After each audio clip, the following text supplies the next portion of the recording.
Hey everyone, today we're going to crack a classic LeetCode challenge, summary ranges. This one's awesome because it teaches a super efficient way to handle arrays, a pattern, trust me, you're going to see all over the place. So here's what we start with, a nice, clean, sorted list of unique numbers. The trick isn't just looking at the numbers, right? The real challenge is, how do we squish this down into its most compact form? Yeah, that's the core question, isn't it? How do you condense this list into the smallest possible set of ranges without, and this is key, without losing a single piece of information? And this is the goal. We want to turn that array into this list of strings. See how 0, 1, and 2 got bundled into 0 to 2, and 4 and 5 became 4 to 5, and then poor old 7, all by itself, just stays 7? So how do we do that? Well, this explainer is going to show you exactly how. Okay, let's pump the brakes for a second. Before we dive into the how, we need to be crystal clear on the what. The problem gives us a few crucial clues. It's a sorted, unique array, and our job is to cover all numbers exactly.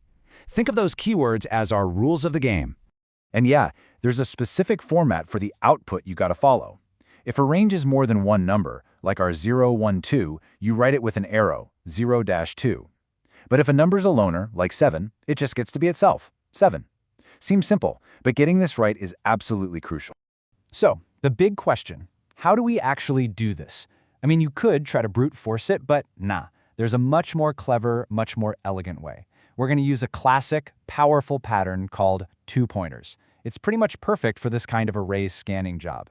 And to make this super easy to understand, let's just forget about boring old variables like I and j for a minute. Instead, let's give our pointers some personality. Give them jobs. It's time to meet the team. All right, here they are. First up, we've got the anchor. Just like a ship's anchor, it marks a starting spot and stays put. Then we have the scout. The scout is our explorer. It ventures ahead, checking to see how far the consecutive sequence goes. It's this teamwork, this dynamic between them, that's going to solve the whole thing. Okay, enough talk, right? Theory is one thing, but seeing it in action is where it all clicks. So let's walk through our example array, step by step, and watch the anchor and the scout do their thing. So we're at the starting line.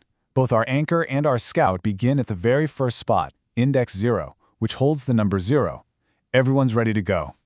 And right away, the scout gets to work. Its job is to look one position ahead and ask a really simple question. Hey, is the next number consecutive?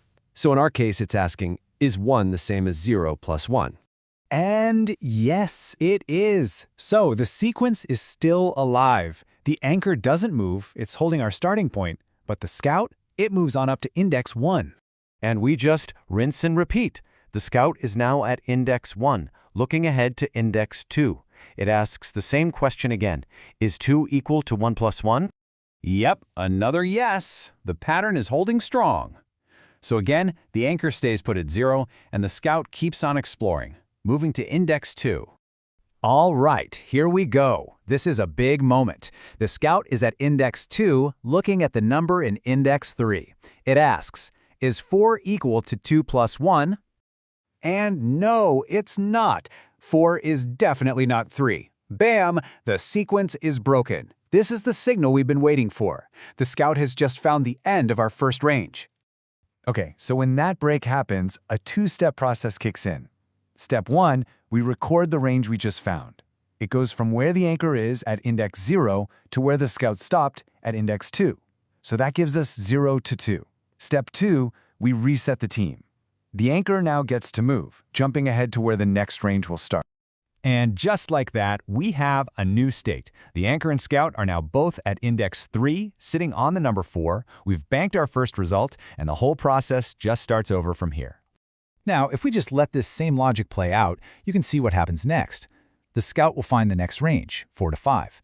Then the sequence breaks again at 7. And finally, 7 gets processed as a range all by itself. And there you have it, our complete result, 0 to 2, 4 to 5, and 7. So this whole anchor and scout story is a great way to wrap your head around the logic. But the real question is, how do we turn this story into actual working code? Let's look at how this maps directly to some Python code. The scout's whole job of exploring ahead, that's just a while loop. It keeps running as long as the next number is consecutive. When that loop finally stops, that's our signal to record the range. And then the reset? This is the magic line right here. I equals j plus 1. Our anchor, I, literally jumps to the spot right after where the scout j finished. It's a perfect one-to-one translation of our analogy. Okay, great. We solved this one problem. But so what? Why is this two-pointers pattern something you should actually care about? What does it matter beyond just this one LeetCode challenge? Well, it's because this pattern is incredibly powerful. For one, it is super efficient. We only walk through the array once, which gives us that beautiful O of n time complexity. It's also really memory-friendly, no creating extra copies of stuff. But the biggest reason? This pattern is like a developer's Swiss Army knife. Once you really get it, you'll start seeing it everywhere, solving all kinds of problems with arrays and strings. And that really brings you to my final thought for you. Now that you have this mental model, this idea of an anchor and a scout working together, what other problems do you think you could solve with this same approach? Seriously, think about it, because that's where the real fun and the real learning